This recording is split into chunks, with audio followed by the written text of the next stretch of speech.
paz do Senhor, meus irmãos, meus amigos, quem vos fala é o irmão Bruno Souza e neste vídeo eu quero fazer o review desta excelente obra, Os Fundamentos para o século XXI, examinando os principais temas da fé cristã.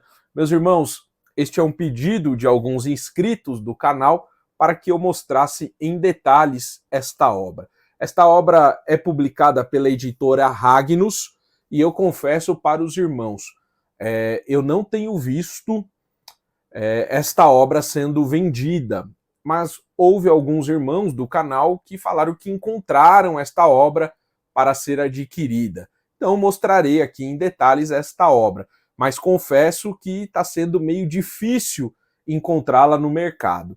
Ela é uma obra que tem como o editor geral, o organizador, Malcoach, e esta obra ela tem nada mais, nada menos do que, deixa eu pegar aqui, 828 páginas. Então agora nós vamos para a mesa para mostrar o índice e pegar um ou dois trechinhos desta obra para os irmãos entenderem como ela funciona. Vamos lá? Vamos para a mesa. Aqui estamos à mesa, meus irmãos, com o livro Os Fundamentos para o século XXI, examinando os principais temas da fé cristã. Editor-geral, Malcoach, publicado pela editora Ragnus, uma obra de capa dura, como eu já falei para os irmãos, uma obra de 828 páginas, na verdade 829 páginas. Vou mostrar aqui para os irmãos o índice desta obra, que é muito bem detalhado. Meus irmãos, esta é uma obra que vai defender o fundamentalismo cristão. Então, pelo conteúdo, pelo índice, os irmãos já vão entender a relevância desta obra. Colaboradores, abreviações, prefácio, introdução, o significado histórico de Os Fundamentos, Edward Hindson. E os irmãos vão perceber que cada capítulo tem um autor diferente. Capítulo 1, A Verdade Pode Ser Conhecida? Stephen McAvoy. Capítulo 2, Por meio da palavra escrita, a verdade espiritual pode ser conhecida, de Thomas Edgar. Capítulo 3, A Importância da Hermenêutica, John MacLean. Capítulo 4, A Revelação, Inspiração e Inerrância da Bíblia, Harold Fuss e Paige Patterson. Capítulo 5, A Confiabilidade e Historicidade da Narrativa Bíblica da Criação, Job Martin. Capítulo 6, A Queda, a Maldição e o Gemido do Mundo, Henry Morris. Capítulo 7, Os Santos Anjos, Satanás e os Demônios, Robert Leitner. Eu não sei pronunciar corretamente, meus irmãos. Capítulo 8, Onde Estamos Agora?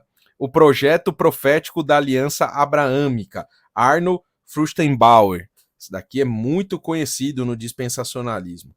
Capítulo 9, O Firme Testemunho da Palavra Escrita, Randall Price. Capítulo 10, O Passado, o Presente e o Futuro de Israel, Thomas McCall. Capítulo 11, A Pessoa e o Ministério de Deus Pai, Harold Willmington. Capítulo 12, A Divindade, os Atributos e a Eternidade de Deus Filho, Paul Enns. Vamos lá, tem muito mais, são 35 capítulos. Capítulo 13, O Nascimento Virginal, Edward Hindson. Capítulo 14, A Natureza e o Propósito do Sofrimento e da Morte de Cristo, Russell Penney. Capítulo 15, A Ressurreição de Cristo, Gary Habermas. Capítulo 16, A Salvação Exclusivamente pela Fé, George Mensinger.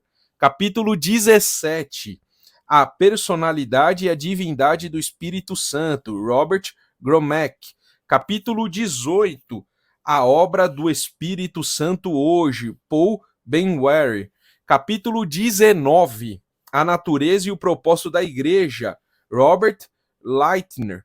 Capítulo 20, O Mundo Pagão, o Mandamento para Evangelização e Missões, Albert Platt.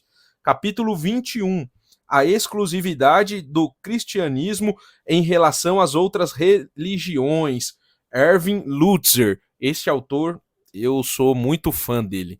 É um autor sensacional. Capítulo 22, Desmascarando as Muitas Faces do Pluralismo, Gary Stewart.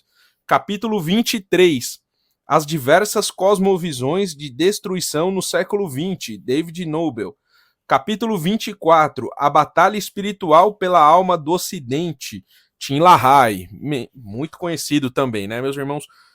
Só para os irmãos entenderem, esta obra foi escrita por colaboradores que são dispensacionalistas, pré-tribulacionistas. Então, se você é dispensacionalista, pré-tribulacionista, esta obra tenho certeza que vai te agradar bastante.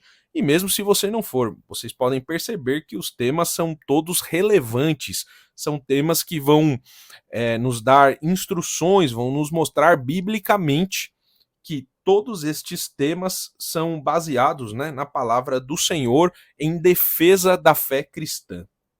Capítulo 25, Tecnologia e Teologia, Realidade e Esperança para o Terceiro Milênio, Timothy Dame. Capítulo 26, A Difusão do Misticismo e da Espiritualidade Bíblica, Thomas Ice. Capítulo 27, A Família Cristã no Século XXI, Beverly LaHaye. Capítulo 28, O Pesadelo do Aborto, Renald Showers, também outro autor muito conhecido dispensacionalista. O Relacionamento entre a Igreja e o Estado, Paul Fink. Capítulo 30, A Igreja, o Governo e a Desobediência Civil, Kirby Henderson. Capítulo 31, A Futura Apostasia da Igreja, Mal Coach. Capítulo 32, A Bendita Esperança da Igreja, o Arrebatamento e o Tribunal de Cristo, Mal Coach novamente. Capítulo 33, O Futuro Reino Milenar de Cristo, John Walvoord, outro autor muito conhecido. Capítulo 34, A Doutrina Bíblica dos Julgamentos, Paul Benware. Capítulo 35, A Eternidade, Novos Céus e Nova Terra, Henry Holloman. Notas e índice de assuntos. Como os irmãos podem perceber, é um conteúdo excepcional. Aqui estão a lista, né, de todos os colaboradores. Muitos são da Igreja Batista do Sul, nos Estados Unidos, outros do Instituto Moody, outros do Seminário de Dallas, e por aí vai. Eu separei aqui, meus irmãos, 2 trechos desta obra, para os irmãos entenderem a linguagem, como é a abordagem, como é a escrita dos autores. Aqui, irmãos, vocês já podem perceber que a letra, olha, é média, muito boa, uma letra excepcional para leitura. Peguei um trechinho aqui do capítulo A Verdade Pode Ser Conhecida, que é o primeiro capítulo desta obra. A palavra é a verdade. Deixa eu aproximar aqui para fazermos a leitura juntos. A palavra é a verdade. O ponto central da epistemologia cristã, o que significa epistemologia? É o estudo do conhecimento. Então, o ponto central do estudo do conhecimento cristão é que a palavra de Deus é verdade. Esta é a declaração inequívoca de Jesus Cristo. A tua palavra é a verdade. João 17:17. Na igreja primitiva, João estende isso a uma declaração de que a palavra apostólica é o espírito da verdade, pela qual o espírito do erro pode ser exposto. 1 João 4:6. O termo traduzido por erro aqui não significa equívoco, mas sim engano ou desencaminhar. Quando Deus fala, suas palavras são verdadeiras, porque ele é a própria verdade. É impossível para Deus falar falsidades. se ele fala diretamente por meio de Jesus ou dos profetas e apóstolos, sua palavra é confiável, porque ela é fundamentada e regida pelo absoluto divino. Corresponde à realidade, porque a realidade é avaliada por Deus, que é a realidade definitiva. Vamos ler mais um parágrafo. A verdade, de acordo com as Escrituras. Considerando o conceito bíblico sobre verdade, concluímos: primeiro, Deus é a verdade. A verdade é ontologicamente fundamentada em Deus. A verdade é um atributo imutável, fixo e absoluto de Deus. A verdade é, portanto, imutável, fixa e absoluta. Segundo, a verdade corresponde à realidade. A verdade é o que é verdadeiro em oposição à falsidade ou à mentira. Terceiro, a verdade é aberta e verificável. Quarto, a verdade é revelada e, portanto, objetiva, conhecível e sistematizável, porque a palavra de Deus foi dita e escrita. Ela deve ser ensinada e aprendida. Quinto, a palavra deve ser praticada pessoalmente, considerando-se que a verdade determina o que é certo e errado, moral e imoral, justo e injusto, real e irreal. A pessoa que é fiel a Deus é assim porque é verdadeira. Vamos colocar aqui. Verdadeira com Deus. Isto é, ideologicamente e moralmente alinhado com a verdade de Deus, o Deus da verdade. O conceito bíblico da verdade deve ser resumido por duas proposições básicas. Primeiro, a verdade é teocêntrica e, portanto, absoluta. E segundo, a verdade corresponde à realidade. Para estas duas proposições, podemos deduzir determinadas implicações filosóficas. E aqui vai entrar as implicações filosóficas. É muito fácil, né, o entendimento. E aqui, por exemplo, a verdade, de acordo com as escrituras, já tem um esboço para dar um ensino, para pregar. Então, realmente é uma obra sensacional. Eu separei aqui também um outro trecho para fazermos a leitura do capítulo A Exclusividade do Cristianismo em relação às outras religiões. Deixa eu aproximar aqui novamente e vamos fazer a leitura. Agora, até que ponto Cristo é diferente? Agora, se Cristo de fato é apenas um entre muitos, se ele é um dos deuses, esta seria a melhor ocasião para que todas as religiões se unissem. Que todos os líderes religiosos fiquem num mesmo patamar e tragam suas percepções para compreender as batalhas como um exército unificado. Chega de divisão. Chega de argumentos improdutivos. Chega de inveja cega. Mas podemos afirmar que Cristo está em pé de igualdade com Buda, Krishna, Bahá'u'lláh e Zoroastro? Tais líderes têm ensinado éticas arrogantes. Se simplesmente dissermos que Cristo está numa posição tão elevada quanto o resto, isto é, num alto patamar, estaremos dando a ele o lugar que lhe é devido? Aí aqui, ler outro trecho, em defesa do Cristo único. A Bíblia traça uma linha definitiva através dos povos do mundo. Cristo e seus seguidores estão de um lado desta linha, e todas as outras expressões religiosas e filosóficas e seus adeptos estão do outro lado. A Bíblia fornece inúmeras razões pelas quais Cristo não pode ser posto no mesmo patamar, deixado na mesma prateleira que Buda, Krishna ou Zoroastro.